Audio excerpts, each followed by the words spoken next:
Welcome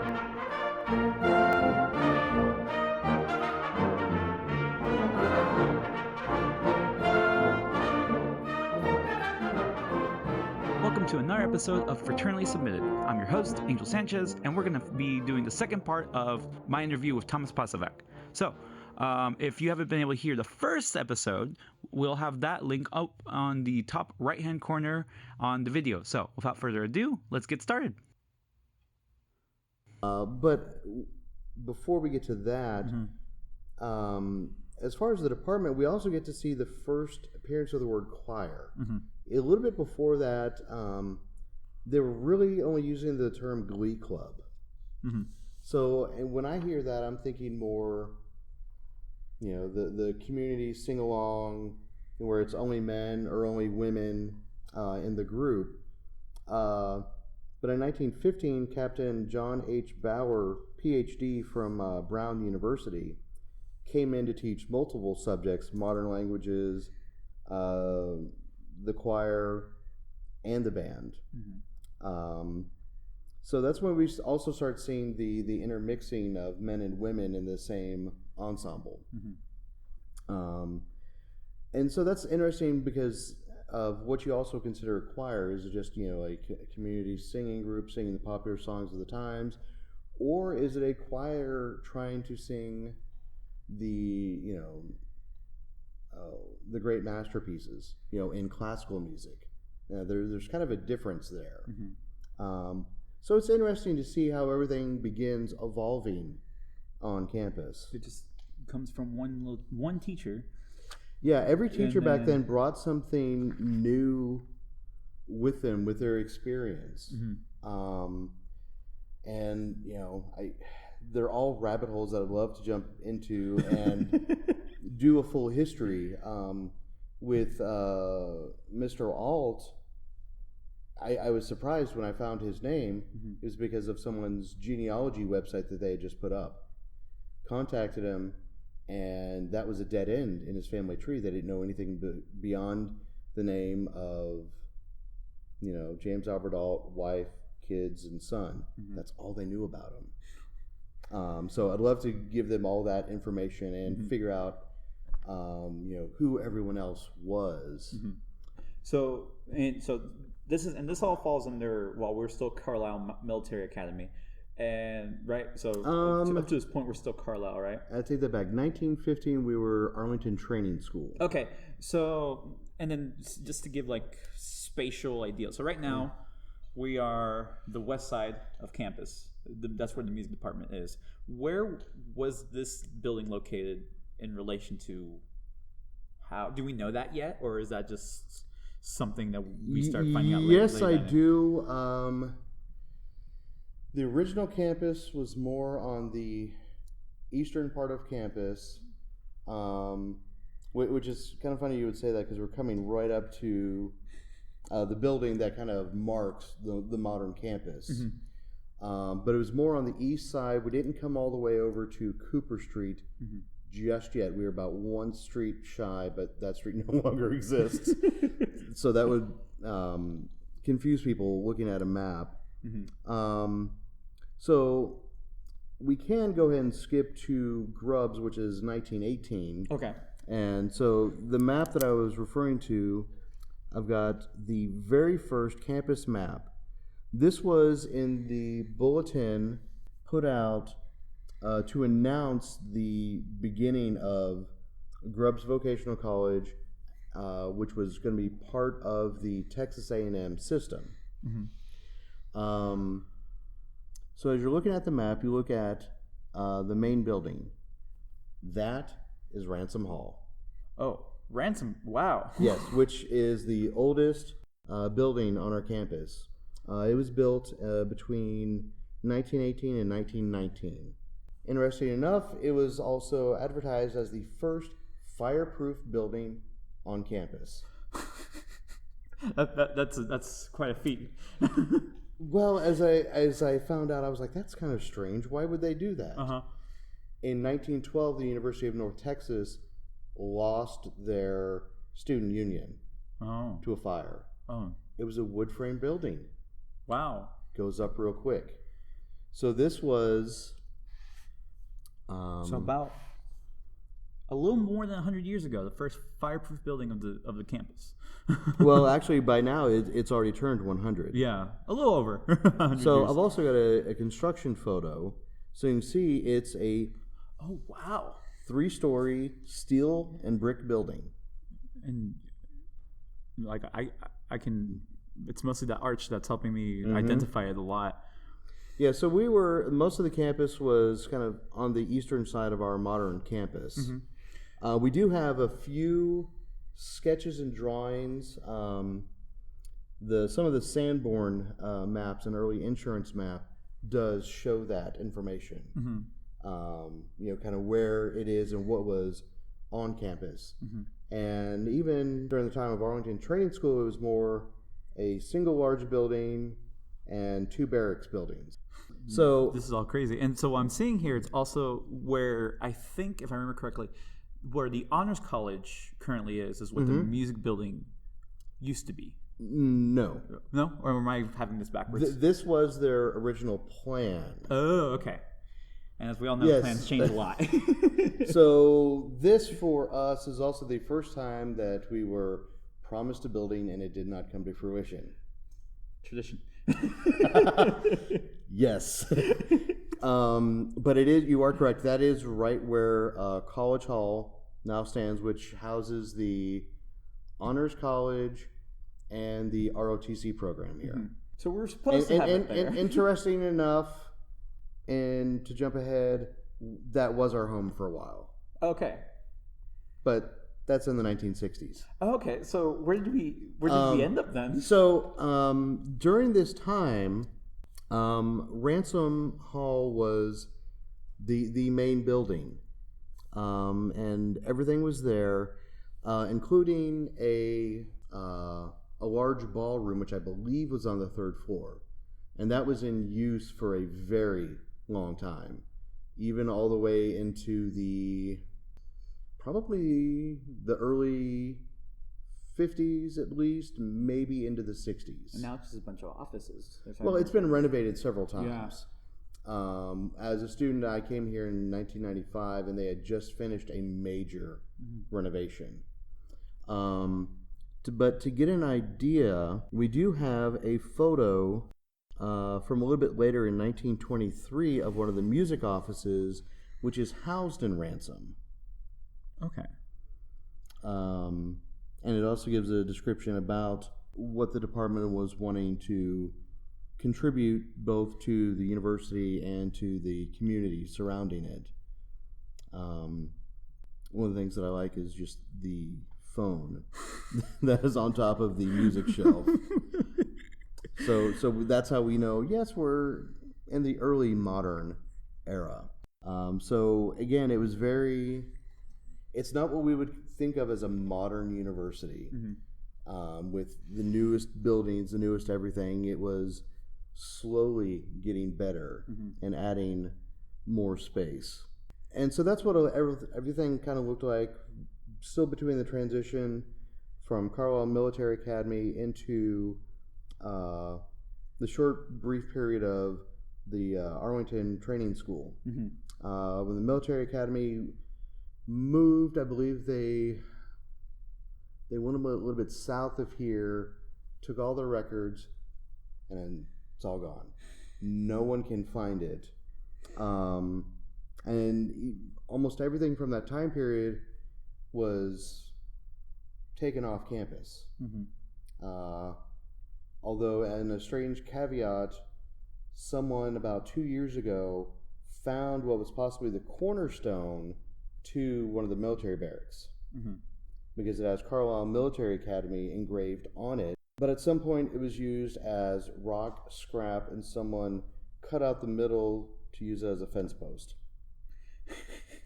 But when someone discovered it recently, they returned it to special collections, which I think is amazing to have anything physical from that period. But even during this time, as we'd mentioned, the directors had changed. So a lot of it, it was like adjunct teaching. They would change from year to year.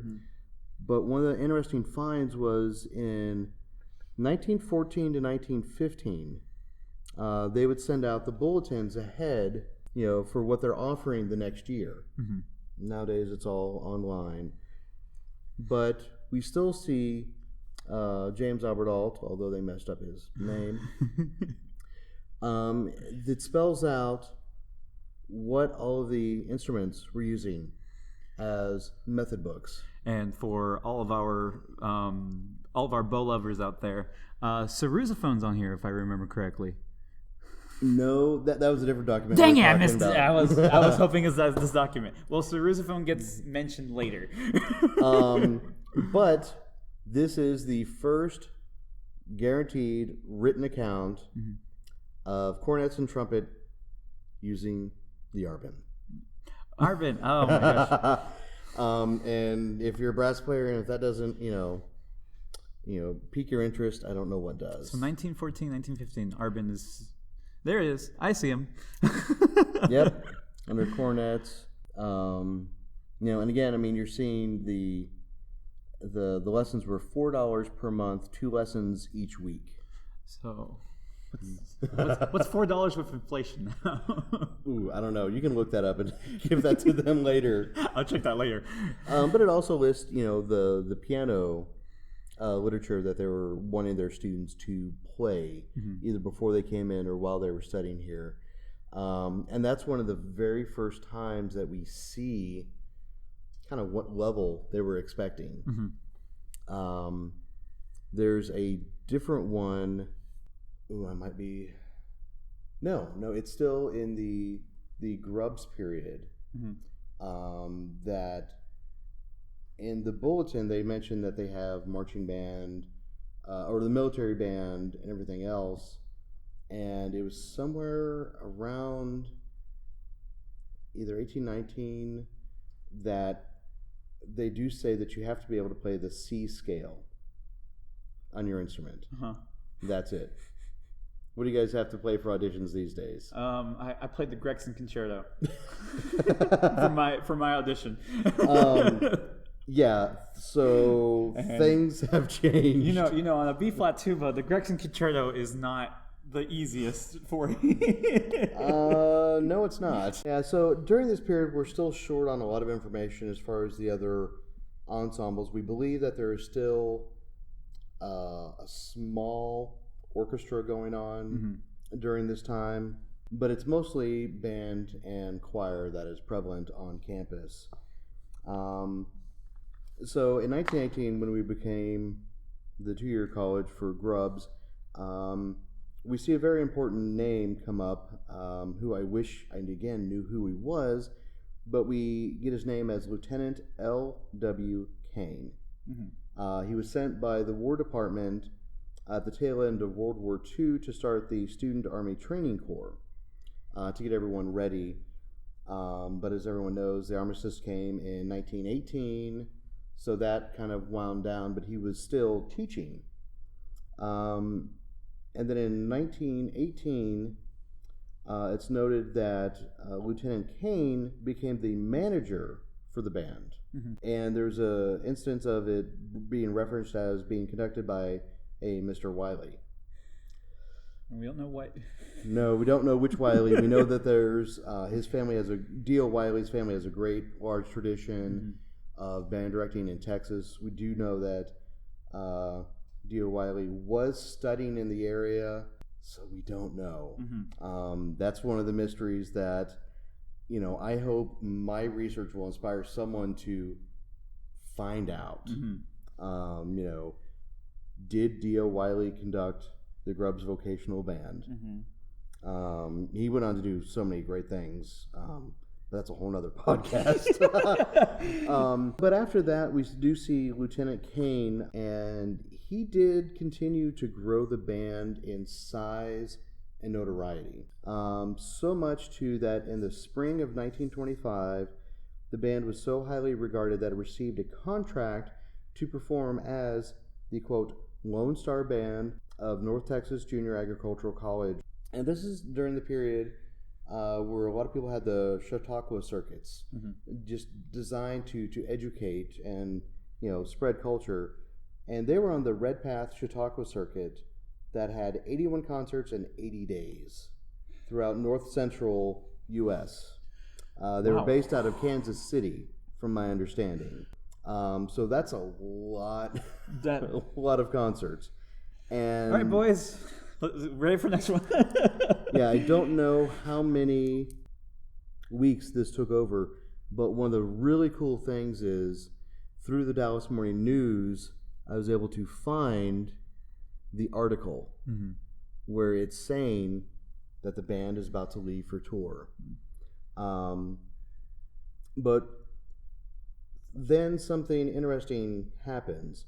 Right before the tour, Lieutenant Kane resigns his position. Oh, wow. It doesn't say why or what for, but NTAC then found or selected Earl Irons out of Greenville, Texas, and formerly U.S. Army band to direct the tour. So we have the photo of the band during that year, we're guessing, but it also lists all of the members of the band that year. For UTA and Phi Beta Mu members, what's interesting is Cuthbert O'Neill is in there as a student. That's one name I do not recognize. I'll say that. Cuthbert O'Neill? No. He obviously played in the band under soon later to be Colonel Irons, and he finished his academic career here, went on, finished his PhD in English, then taught here. I think he came back around still NTAC throughout into UTA. But he is the co-founder with Colonel Irons of Phi Beta Mu. And later on, he becomes the only, I'd have to put this in quote, only non-musician to be chair of the Department of Music for a while. Yeah. Interesting. And so he and Colonel Irons were friends for, a very long time. And, with, again, as we talked in 1904, a group of young musicians and students from the North Texas area going to Kansas City and traveling all over the Midwest, what could that have been like? One of the things I'd love to find is, one of the students, did they write a diary or something about their time, on the road with this? So it's like, that would be incredible. Yeah, we didn't have Facebook to see all those reactions. No. there were no, hey, look, Mom, I'm in St. Louis, I'm in Kansas City, I'm in Ottumwa, Iowa. There was none of that. Diaries would... now I want to know how they felt, because I can only I'm just imagining, like, whenever I get excited whenever we've been going to New Orleans with the Mad Brass, so I can only imagine having that kind of opportunity. Probably the first time in their lives. Yeah, and it's and back in the day, sometimes people didn't leave anywhere more than 40 miles from where they were born. So to come to a college and get that opportunity to travel and experience different places, I know music has provided a lot of us opportunities both in high school and college to travel, anywhere and everywhere. You just get to experience new things. Yeah, and that's been holding strong since the beginning. That's crazy. So what I find very interesting on all this, within the first 30 years, also the fact that we changed into so many different schools in that short amount of period, but the fact that it seemed like teachers would be coming and going pretty often, pretty regularly, from all of this.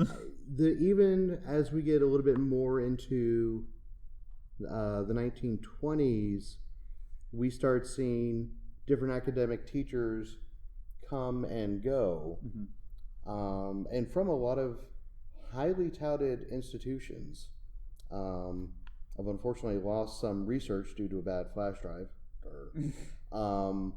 But we had information on a lot of these teachers coming from Cincinnati Conservatory, from Oberlin, other schools on the East Coast, all coming here and then sometimes staying here or leaving to another school. There are other people that we'll talk about later that go on to found very large and well-known institutions throughout music. And so I think a lot of people don't see the impact of our alumni and faculty on music in Texas. As we'll talk about later, Colonel Irons had that impact and is one of those first people that not everyone recognizes today, but they should, because things weren't how they were when we were in high school. There was a time before TMEA. We never experienced that. Yeah. That was when music was just coming into the secondary education, as something for students to, participate in. And, those are the things that, again, all the different names I'd love to dive more into. And again, as we'll talk about in the upcoming years, Colonel Irons' life was someone's doctoral dissertation.